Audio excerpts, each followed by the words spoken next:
All right, we're at 10:30, so thank you for attending our quarterly curriculum meeting with the board.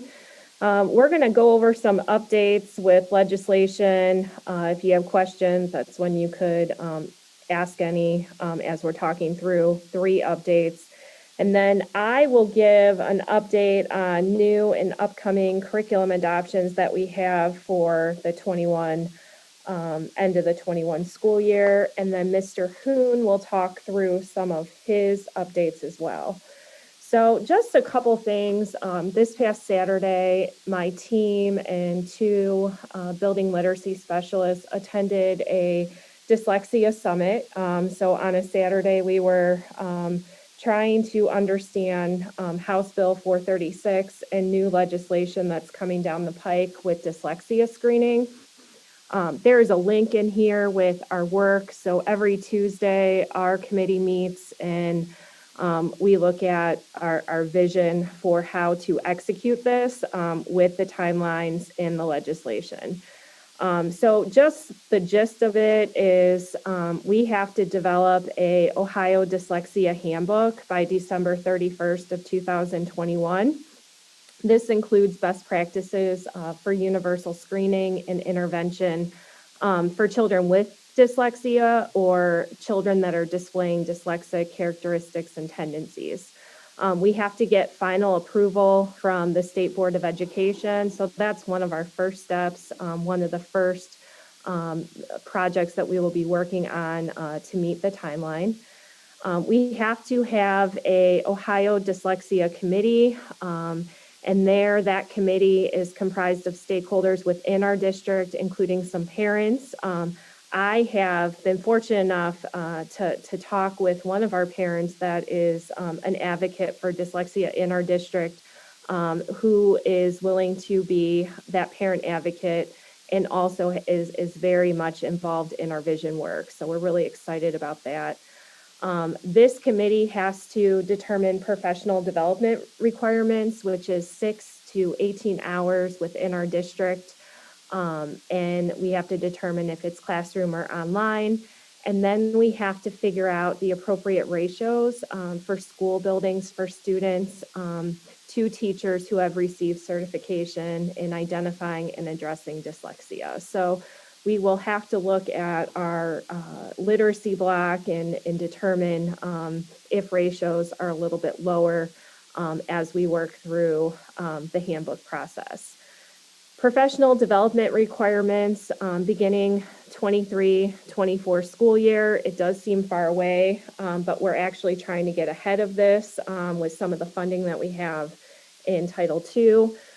So K and grade 1 regular classroom and special ed teachers will receive required professional development training on dyslexia. 24-25 is grade 2 and 3, and 25-26 is grade 4 through 12. Again, regular classroom teachers and SPED teachers. The goal of this is to make sure that there are no children that are falling in the gaps with dyslexia or a similar identification. So we're working towards what that could look like. Currently, we have 4 building literacy specialists that have specialized training. We're using those folks as part of our stakeholder group with our vision work. So before I move on to the next Senate bill, is there any questions about dyslexia way off in the future, but wanted to let you know where our district is at with the requirements from the state with our vision? Just a quick one. The more we do for students, I'm for it. I am sure it's a mandate that's not comes with extra funding or anything to set all this stuff up. But is that once you have the curriculum set and then you determine the number of hours and all that kind of stuff, is it a possibility to have that as part of the public school works or? This is beyond, I think this is beyond public school works. It's more of a face-to-face, train the trainer model, and there's scientific literacy components that is a little bit more intense than public school works. Okay, because it said that, determine whether it's going to be online or, in person. So yeah, if you're doing in person, then Public School Works obviously doesn't work, but just thought maybe it was an online option. All right. I think when they say online, more that virtual, like our summit this past weekend on Saturday was all virtual. So it was very much, the experts were speaking to us. It wasn't an actual module. So that's probably what they mean by that. All right. Thanks. Is there a program that goes with this dyslexia? There's quite a few, Okay. and that's what the link that I linked in for you guys to view. Okay. And I could just refer to that really quick. Okay.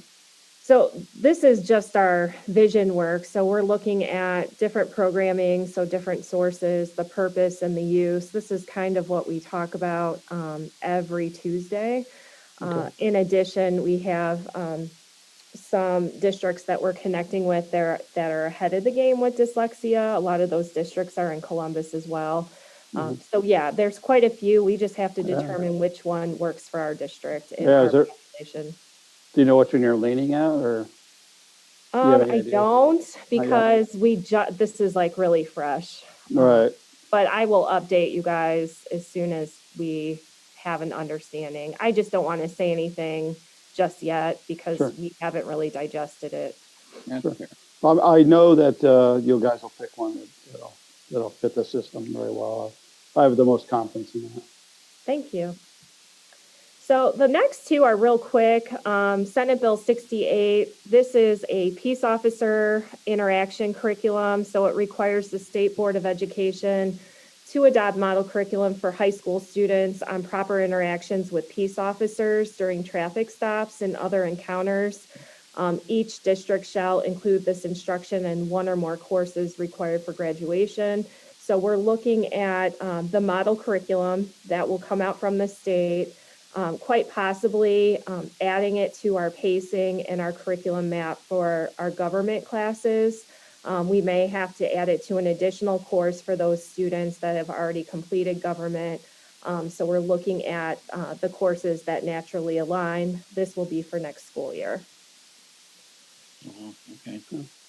And then Senate Bill 1, teaching financial literacy. We are doing this now. This is part of our government class. This is also going to be part of our career and college readiness course that we just put in our registration guide.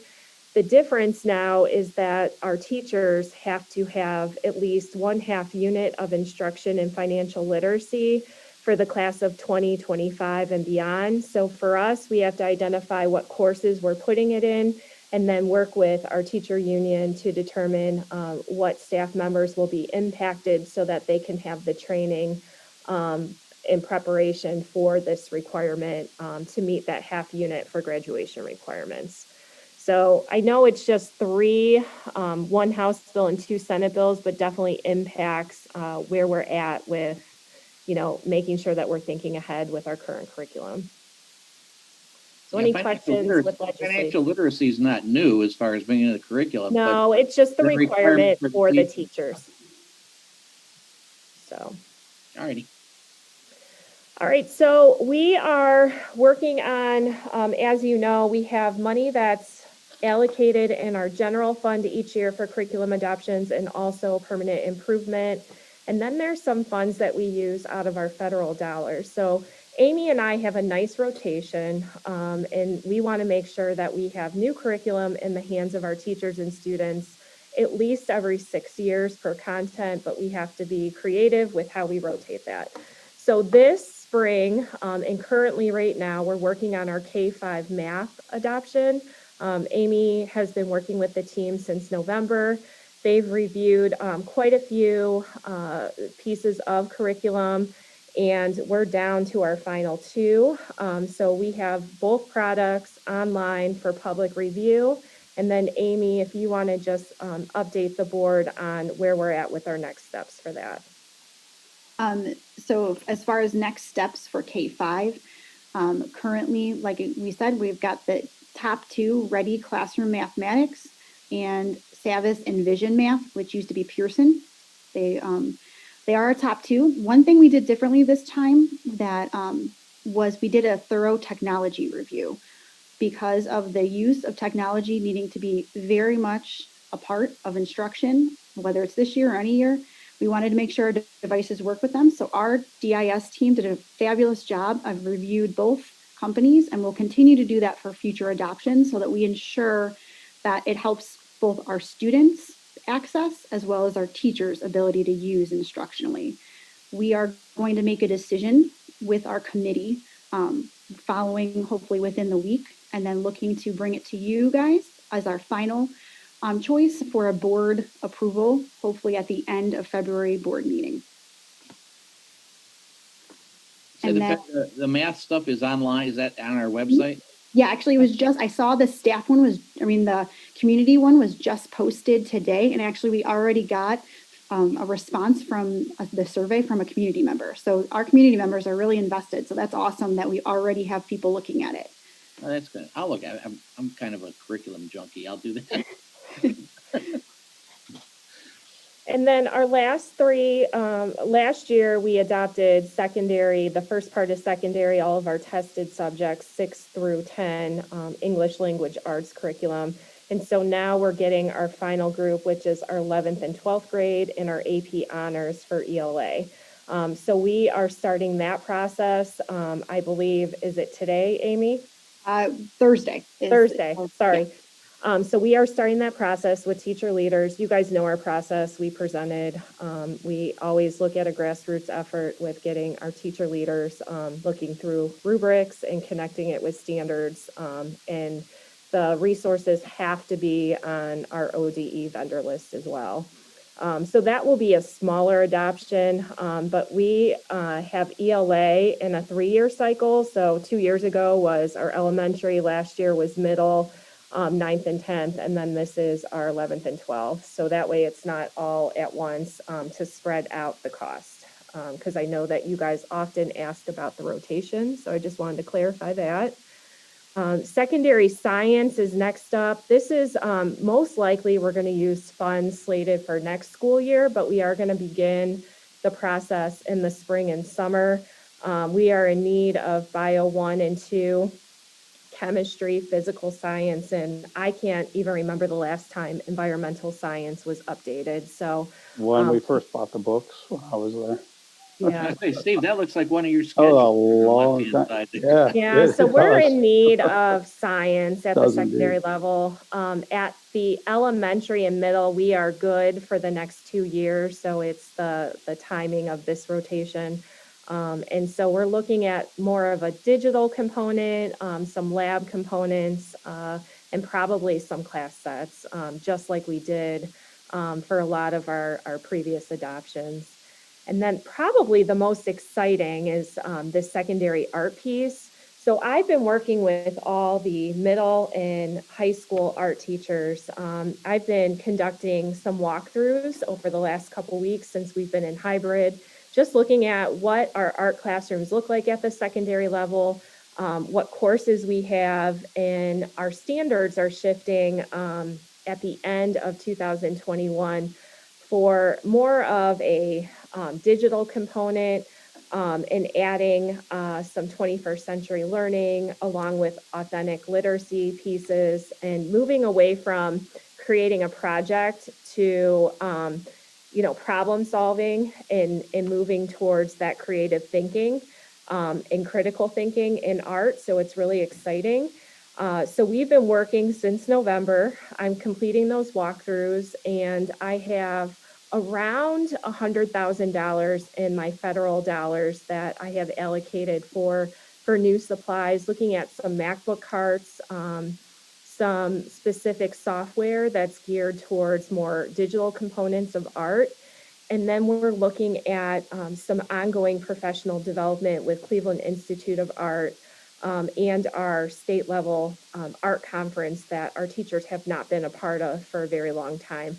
So I'm working and we're meeting with each other, and what we'd like to do is really revamp some of those art courses at the high school level so that they're more aligned and in tune with our new standards. So this is an ongoing process, but a very exciting one for our district. So I just wanted to share our work.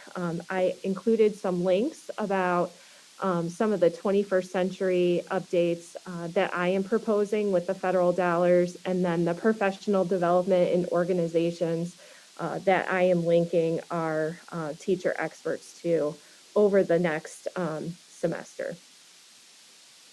So any questions about our vision for our adoption or our rotations for the remainder of the school year? No, I mean, No, that's good. I understand English language arts. If you're doing 11 and 12, because you're doing every couple of year rotation, obviously it needs to sync with 9 and 10 in some sense, correct? Correct. As, as we go through. And, I once did a K-12 English language arts, and my hand never shook so much as signing that purchase order. 'Cause Yeah, that it's an was really expensive one. So, thank you. Good job.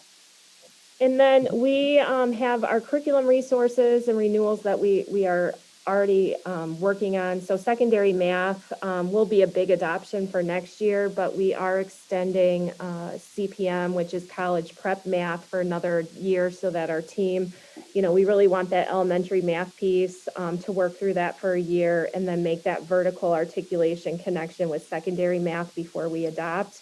And then every year for elementary, out of federal dollars, we will do a year adoption for music. We have that line item that is specifically for elementary music. They're very happy with Quaver. It's a resource that we've used in distance learning, but it's also very successful in a face-to-face model as well. So that is my update for this second semester. If you don't have any other questions for me, I will turn it over to Mr. Hoon. Thank you. Thank you. All right, thank you, Mrs. Stropko. I just wanted to take a few minutes and just update the board sort of on, the ongoing events for my department, the Office of Exceptional Students. I thought it was particularly important for us to review sort of where we are, because the board, and I'm incredibly appreciative of this, has invested a lot of time and resources in helping my department sort of overhaul and analyze the programs that we have here for our students with exceptional needs. So I wanted to give a brief update here, first on ACES Center for Education, which is our, and Mrs. Stropko, if you could click on that link for me. As we know, ACES was a major investment that we really worked on over the last calendar year. This is the first school year of the inception of ACES. So I asked Ms. Sabo, the program director, just to give us a little snapshot so you all have an understanding of where things are. Presently, we have 8 students enrolled in ACES, 3 students in the grades 2 through 4 classroom, and 5 in grades 2 through 5. And you can see there's a little bit of a different focus on that. We do have on our website at parmacityschools.org a referral process for parents or teachers or administrators or really whomever who would like more information about the program or who would like to refer their student to a program. So you can see we've had a number of referrals thus far, which is pretty encouraging to see, considering sort of all of the other environmental circumstances that are going on with every school. So a lot of parents have made some referrals for more information or for their student to be considered for admission into ACES. Secondly, some partnerships that we're really excited to have. As we know, the program is billed as a separate setting within a public school facility, but with that, we have the opportunity to provide opportunities for students to be with their typical peers. So our middle school students travel to Shiloh Middle School for their encore classes. Our elementary age students go to Renwood Elementary to work with their typical peers there. We also have the Parma High School teaching professions conducting peer mentoring and observational opportunities and really getting their some exposure to students that at an age that they may not have easy access to. So it's beneficial for both our students enrolled in ACES, but also our high school age students who are looking at joining the education profession down the road. Next steps for ACES, we're looking at expanding the program through K through 6, both on referrals and then also just organically with the students that are currently enrolled. So we're looking to add that 3rd classroom next year and be very systematic about sort of our long-term trajectory of the program. As far as the professional development, Mrs. Strobko, myself, and Ms. Sabo have spent a great deal of time and resources for our both certified and classified training. Our classified staff consists of a handful of special education assistants who have participated in a variety of professional development opportunities, including becoming trained to be registered behavior technicians, which is really helping manage some of the behaviors for our students, making sure that we have a strong and sound awareness of understanding autism and the way that it may manifest itself for a variety of students. And then we also have ongoing trainings for our certified and classified staff in sensory needs and sensory training within our new facility. And then finally, the support aspect, the teachers and Ms. Sabo meet every Monday with every parent in the facility to give an update on academics and communication needs, behavioral needs, and just the growth overall. Classroom teamings, there is ongoing teaming between the two teachers. We have a certified roundtable where all of our certified staff is able to come together with our related service staff and really mesh all of the different worlds together to ensure that our certified staff is well supported in all of their areas. And then finally, we have our teacher-based teams with a veteran intervention specialist who is mentoring a newer intervention specialist who is in her second year. So we have a little bit of both dynamics there going on for the center. So that is the update for ACEs. If anyone has any questions on ACEs and where we are with it. No questions here. I think No. you're doing an outstanding job. Thank you. Yeah. Thank you. So have we increased the population of ACEs? So we have not yet, but we do, like I said, we have 6 outstanding referrals that we are meeting with families for currently. You know, and I'll be very transparent. I mean, it has been a unique challenge opening up a new center amidst a pandemic and having to, you know, quarantine children and staff members in some circumstances. So there's been a little bit of turmoil, but Caitlin Sabo, the director, has done a phenomenal job, you know, managing it and being very transparent with families and continuing to meet the needs of students despite, you know, whatever the circumstances may be. Right. Thank you. Yep. So secondly, second update that I wanted to share, currently the district has over 12 research-based intervention programs for our students with disabilities, all of which is funded through federal grants. As we look to transition to the next school year, we are forming a program committee of intervention specialists from K through 12 to sort of vet and analyze whether all of these programs are meeting our needs or if we need to expand. I am grateful that Mrs. Strobko and Ms. Zermatt include intervention specialists on our curriculum committees so that the special education teachers and the ELL teachers are able to be a part of the conversation when we vet new curriculum, it's most especially math and ELA. But we also have a lot of intervention programs that I want to make sure are meeting the needs of our students. I have plenty of opinions, but I'm not the one who is teaching students day in and day out. So I need to hear from the experts, and that is our teachers. So I am really looking forward to this process to make sure that we are continuously researching and evaluating whether the programs that we have here are truly meeting the needs of our students. The third thing that I wanted to share was just some upcoming professional development opportunities for our district. We are working monthly through special education compliance. This is sort of just the legality aspects of special education. We have a compliance coach who is reviewing all documents and making sure that everything is legally compliant and meeting the requirements set forth by law. I am meeting monthly with administrators across the district, both to help them understand their role in the special education process, as well as monthly walkthroughs of special education classrooms with building principals, which has been a great opportunity for the principals and I to go in and sort of debrief and have a honest conversation about what is working well, what is not. And then from that allows me to come back to my team and identify other areas that we may need additional support, or if we have areas of strength, and we have many, many areas of strength, how can we have teachers collaborate with other teachers to help each other out? This summer, Mrs. Strobko and I anticipate on working on inclusion professional development for our co-teachers. Obviously, we have to go through staffing for the next upcoming school year, but we are looking forward to that. Obviously, the majority of our students with disabilities are in an inclusion type setting with an intervention specialist and a general education teacher. So Mrs. Stropko and I are looking forward to really making sure that we have a variety of methods and tools for our teachers to be able to educate this particular group. And then finally, we are looking at reformatting our behavior units. We have special education classrooms that are designated for managing students' behavior with intensive behavioral needs. We have a handful of behavior specialists in the district that work across all of our buildings, pre-K through 12.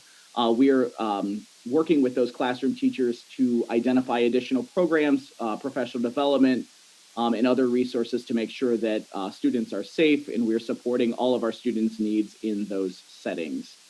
I'm happy to answer any questions or if you have any concerns about anything there before we get into the tuition update. Okay. No. So the last thing that I wanted to share with you, because I know that this has been something in terms of fiscal responsibility that the district has really been focusing on for quite some time over the last few years. I wanted to update you briefly on sort of where we are for outplaced tuition. And when we are paying tuition for a student with a disability and sending them to a separate facility, that is truly the district saying we can no longer educate that child or we cannot meet their individual needs. So I just wanted to give a glimpse to the board briefly, just sort of where we've been and where we are currently over the last 18 months. So you can see the chart on the left indicates the amount of students who from August of 2020 until now have been outplaced or learning in a separate educational facility. I am very pleased to report that that number for students who are outplaced has dropped from 94 to 50. That is nearly cut the outplaced tuition of, the number of students that we are sending away to other facilities in half. And then the overall tuition savings, as you can see on the chart to the right, from August 2020 until now, February 2021, the district has saved a little over $1.3 million from students who have come back to district, be it for our improving programs. Some students have graduated out, some students have moved. But the biggest difference has been our teachers have really worked very tirelessly to build relationships with students, with families. We've worked tirelessly to improve our programming, and that is why we can look at this graph and see the encouraging numbers because of the hard work of my staff, honestly, and then definitely more importantly, the teachers in the classroom that spend day in and day out working with our students with disabilities. So I just wanted to give a brief update on that because I know that as a district, we spend a great deal of money on this, on these circumstances, but I wanted to give a brief update on where we are currently because it's very encouraging. Very good. So that is all that I have for our update. Yeah, thank you. Mm-hmm. And that's all that we had. We wanted to make it short and sweet, but at least, give you an idea of what we've been working on towards our vision of second semester. Very informative. Thank all of you very much. Yeah. Thank you. You guys are working hard for sure. Well, thank you.